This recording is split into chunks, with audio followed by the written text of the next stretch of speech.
Welcome back to Virtual Realms. I'm Ranger 1. We're still looking at Jurassic World Evolution, and I've taken some time to check out how the sliders work in this game. And I'm talking about the sliders that are up on the screen right now, the behavioral indicators for the different creatures in the game. Most obvious, you'll notice them going up and down whenever the creature is hungry or thirsty. As soon as the creature eats, the food slider begins to go up, etc., etc. But I've also noticed that the comfort level and the grassland and forest sliders, well, they're pretty dynamic. Right now, this Ceratosaurus has come to the narrow end of his paddock. It's kind of tight in here. There's not much available room for him to move around, and his grassland slider steadily went downward the further he got into this little neck at this end of the paddock. Now, as he leaves that end of the paddock, even in this driving rainstorm, the grassland slider begins to go back up, as does his comfort level, all the way back up to 100%. And as he proceeds out further and further away, the slider positions approach an optimal level over time. Now, that lends a little bit more finesse and some more possibilities to the gameplay in Jurassic World Evolution than some people are aware of. It can change, not just depending on what's in their initial paddock that they're dropped in, but also where they happen to be in that paddock and what the terrain features are like in that particular area, what creatures are around them in that particular area. All in all, it's nuanced. I think perhaps a little bit more than people give this game credit for.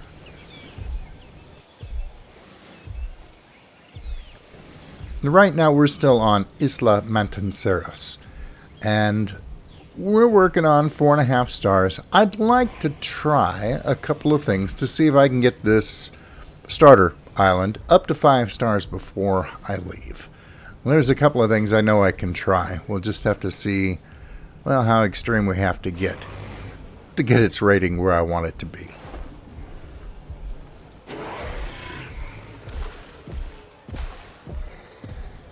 As you can see, through trial and error, I found that 3 Ceratosaurus in a paddock this size will work. If I tried to squeeze in a 4th one, it would just end up in a fight or two.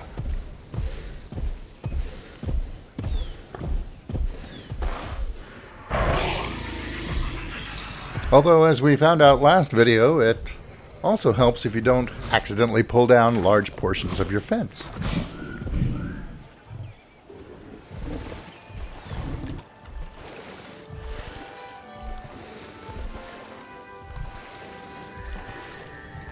Now, there's a couple of ways I can go about raising the park's rating. I can attempt to make these bruisers more individually appealing. In other words, I can have them fight either each other or other dinosaurs to raise their star power, to make them notorious in the relatively bloodthirsty eyes of the average tourist, to make them bigger attractions because of their combat record. Or I can attempt to simply pack as many tourists as is humanly possible into this park by increasing the amount of amenities that I'm offering. That would likely involve a second hotel, additional shopping and entertainment, more restaurants, places to get something to eat and drink, a number of things, actually.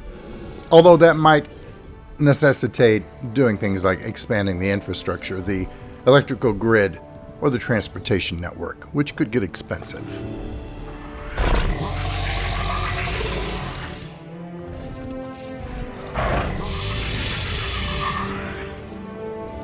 At this stage in the game, I think I'd rather avoid making them fight, if at all possible, although I'm pretty sure in later gameplay it pretty much becomes a necessity. But I'll try and avoid it while we can.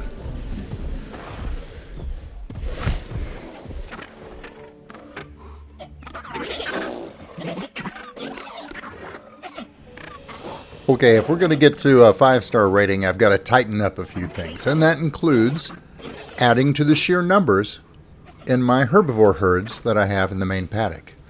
It's great to have a balanced herd, but their population levels are well below what they could be.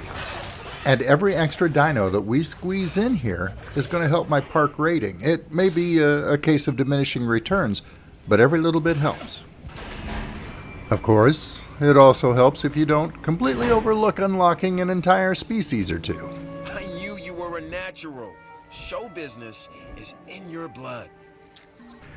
I finally got around to completing the task to unlock the Draco Rex, and I've just now unlocked the Ceratosaurus. So, yeah, there's that. Shame on me. These two are going to help, but the Draco Rex in particular is a bit of a mixed bag. Part of what we are is about growth. The bigger we are, the more we have to adapt to our animals' needs.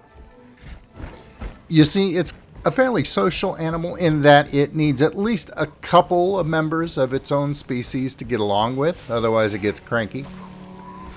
But its population needs are a little bit on the limited side. It can't stand a huge amount of other creatures around it in the same paddock. It's not horribly limited, but it's definitely more selective about that sort of thing than the rest of the herbivores in this paddock. So, while I want to boost the numbers, I now have a hard cap of dinosaurs that I can have in there with the Draco Rex. But I think that'll be okay, because now that I have the Draco Rex and soon the Ceratops in there, I think that variety will count a little bit more than sheer numbers will in this case. I just wish I hadn't overlooked them until now. Now, don't judge me too harshly, but yes, this is a Triceratops that I have put into the Ceratosaurus pen. I'm not doing it to be cruel, but I just happened to notice this Triceratops was right at the end of its natural lifespan. Actually, it was well past what it was supposed to live. Because it had been taken such good care of, it was outliving its estimated lifespan. But I figured, well, we'll let it go out fighting. And it doesn't hurt that it will probably boost the rating of my Ceratosauruses too. So it's kind of a win-win situation all the way around. And if you think about it, a pretty good way to dispose of your animals that are about to die of old age anyway.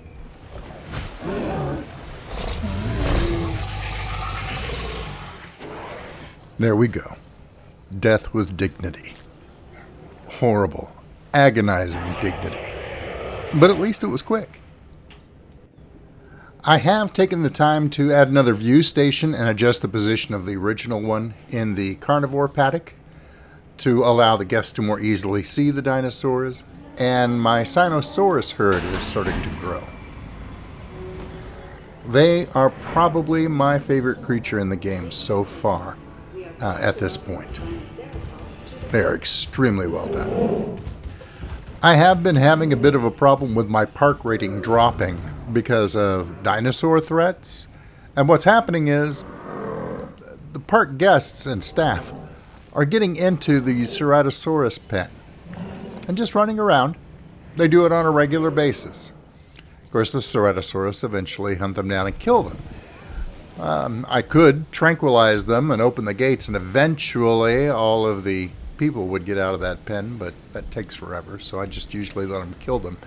And my park rating will pop back up relatively quickly. In the day and age of the Twitterverse, apparently outrage over shocking predatory events is like lightning. It's very fast, seemingly at random, and very short-lived. It only takes a few minutes for the attention span of the park guests to move on to something else. Ooh, pretty. And so it hasn't been much of a problem overall. And my park rating keeps creeping up higher and higher the more animals that we add. So we should be very, very close now. At least you'd think so, wouldn't you? Well, the reality is, in the end, I ended up To get that last little bit of standing, I ended up expanding the park and adding a second hotel, electrical infrastructure, some shops and restaurants. And I finally had to resort. And that's a wrap. Oh, shut up, Isaac. I finally had to resort to even running a few matches between the Ceratosaurus. It cost the lives of 2 or 3, but finally, with all that combined and the increased rating the Ceratosaur combat gave me, was finally able to get it up to 5 stars without going to another island for the additional research to be found there. Yes, I know I kind of went the long way around here. It would have been much quicker to hop from island to island, but I wanted to see if I could do it one island at a time. So far I have. But it took longer than I expected. Getting that last little bit of standing that you need to cross the 5-star finish line is, well, it can be a challenge. But we're not in this game to race to the finish line. We're here to explore the ins and outs of it, to see what is possible and what isn't, to learn its strengths and find out its weaknesses. And it has definitely been, so far, a learning experience. I'm about to finish up a few things here, and then I'm going to move on to the next island in the series, the, Isla Muerta, the Island of Death. And that should be fun. But for now, it's time for me to let you go. Thanks for sticking around with me for this episode. And I almost forgot. I want to just mark a little milestone that the channel passed. Somewhere over the last week or so, I just went over the 500,000 view mark, which for a small channel like mine is kind of gratifying. And I owe that, of course, to you guys. So thank you very much for that. I hope you're okay with this content, and I hope you stick with me for the long run. Ouch. That kind of hurt. Well, I'm going to let you go for now. I'm just going to spend a few minutes here and play bumper cars with the big boys. They're kind of angry at me for putting them into forced ritualistic combat to the death, so I'm going to let them take their aggressions out on me for a little while and play bumper cars with me. And until I see you guys again, good hunting. Come on, girls, let's hug this one out. Yeah, that's the thing about you, Ceratosaurus. Great top speed, but lousy turn radius.